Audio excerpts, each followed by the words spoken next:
وہ کیا چیز ہے جو اللہ کو معلوم نہیں؟ حضرت علی سے پوچھا گیا ایک مشکل سوال۔ کافروں نے ایک سوال مسلمانوں کو شرمندہ کرنے کے لیے خط مدینہ بھیجا۔ یہ خط جب حضرت علی کی بارگاہ میں پہنچا تو آپ بھی حیران رہ گئے، کیونکہ اس میں عجیب سوالات تھے، جیسا کہ وہ کون سی چیز ہے جو خدا کے علم میں بھی نہیں۔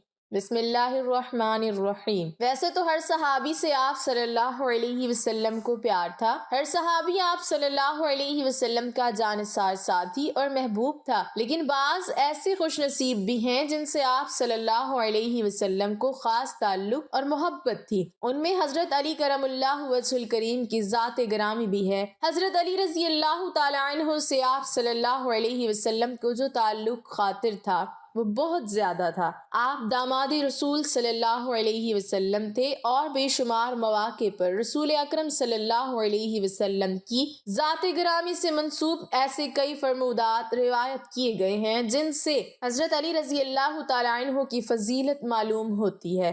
آپ صلی اللہ علیہ وسلم کی ایک مشہور حدیث میں ہے کہ میں علم کا شہر ہوں اور علی اس کا دروازہ ہے۔ گویا قیامت تک اور زمانوں تک یہ اصول وضع کر دیا گیا کہ جس کو خیرات علم درکار ہوگی اسے اس دروازے پر آنا ہوگا۔ جس شخصیت کو رسول اکرم صلی اللہ علیہ وسلم نے علم کا دروازہ قرار دے دیا تو پھر اس کی ذہانت کا تو یہ عالم ہونا تھا کہ اس نے ممبر خطابت پر بیٹھ کے سلونی کی صدائیں بلند کرنی تھی، یعنی پوچھ لو جو مجھ سے پوچھنا چاہتے ہو اور میں اس کا تشفی جواب تمہیں عطا کروں۔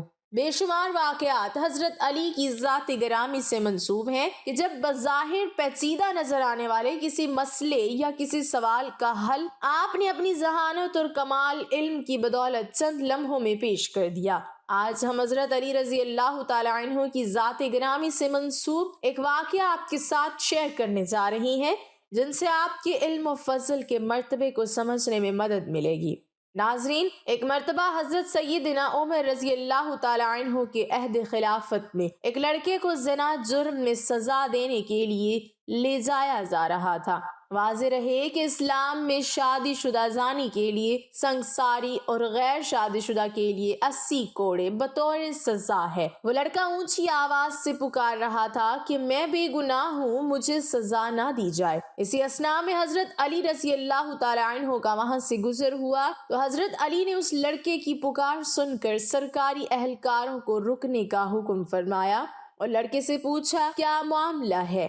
لڑکے نے حضرت علی رضی اللہ تعالیٰ عنہ سے عرض کی کہ جناب، جس جرم کا الزام مجھ پر لگایا جا رہا ہے میں نے وہ جرم نہیں کیا ہے اور اس جرم کا مجھ پر الزام لگانے والی میری ماں ہے۔ حضرت علی رضی اللہ تعالیٰ عنہ نے جب یہ سن کر سرکاری اہلکاروں کو وہیں روکا اور کہا کہ اس لڑکے کی سزا فی الحال روک دی جائے، میں اس کیس کو دوبارہ سنوں گا، اگر یہ لڑکا گناہگار ہوا تو تب سزا دینا۔ دوسرے دن حضرت علی نے عورت اور لڑکے کو عدالت میں طلب فرما دیا۔ حضرت علی نے الزام لگانے والی عورت سے دریافت کیا کہ کیا اس لڑکے نے تیرے ساتھ دست درازی کی ہے اور وہ جرم کیا ہے جس پر تو نے اسے سزا کے لیے پیش کیا تھا؟ اس عورت نے اثبات میں سر ہلا دیا اور کہا کہ ہاں۔ اس پر حضرت علی نے اپنا رخ لڑکے کی جانب موڑا اور اس سے پوچھا کہ یہ عورت تیری کیا لگتی ہے؟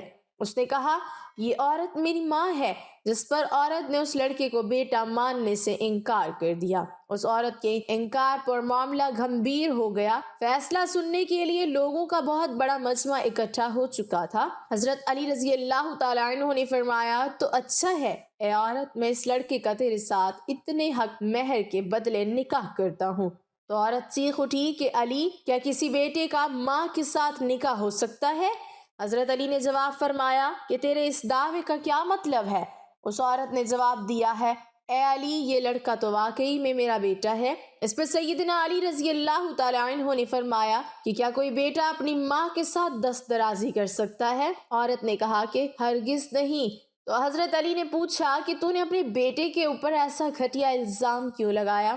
عورت نے جواب دیا میری شادی ایک چھوٹی عمر میں امیر کبیر شخص سے ہوئی تھی، اس کی بہت زیادہ جائیداد تھی، یہ بچہ بھی کم سن دودھ پیتا ہی تھا کہ میرا خاوند مر گیا، تو میرے بھائیوں نے مجھے کہا یہ لڑکا تو اپنی باپ کی جائیداد کا وارث ہے، اس کو کہیں چھوڑ آؤ۔ میں اسے کسی آبادی میں چھوڑ آئی، ساری جائیداد میری اور بالآخر میرے بھائیوں کی ہوگی۔ یہ لڑکا بڑا ہوا تو ماں کی محبت نے اس کے دل میں انگڑائی لی۔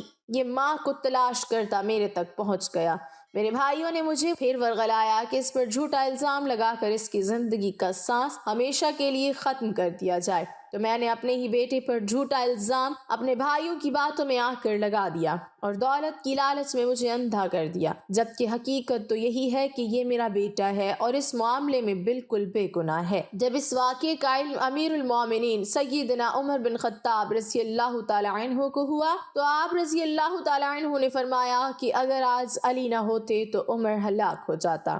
اور ناصرین، یوں حضرت علی رضی اللہ تعالی عنہ نے اپنی ذہانت کے بلبوتے پر ایک پیچیدہ مسئلے کی گرہ کھول دی اور ایک بے گناہ کو سزا ملنے سے بچا لیا۔ مناقب علی میں علامہ ابن جوزی لکھتے ہیں کہ حضرت عمر فاروق جب خلافت کی مسند پر بیٹھے تو انہوں نے یہ بات کس وقت کہی تھی کہ میں اس مشکل وقت سے اللہ تعالیٰ کی پناہ چاہتا ہوں جس کے حل کرنے کے لیے حضرت علی رضی اللہ تعالی عنہ میرے پاس موجود نہ ہو۔ اس کے جواب میں علامہ صاحب خود ہی لکھتے ہیں کہ ایک دفعہ کیسر روم نے چند سوالات لکھ کر مسلمانوں کے خلیفہ حضرت عمر کے پاس بھیجے۔ سوالات ایسے تھے کہ جن کا جواب روم میں بھی کسی کے پاس نہ تھا۔ ان سوالات کا مقصد مسلمانوں کو شرمندہ کرنا تھا تاکہ مسلمان اپنے دین سے متنفر ہو جائیں۔ چنانچہ مسجد نبوی میں عظیم صحابیوں کی محفل جمی ہوئی تھی۔ کیسر روم کا قاصد آیا اور خط پڑھنا شروع کیا۔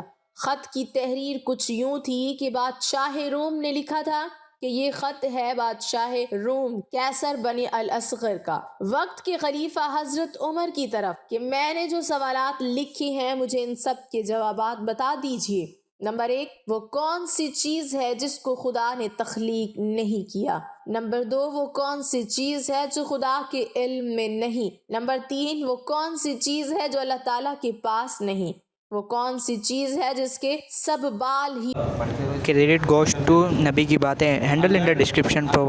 Check out the original channel.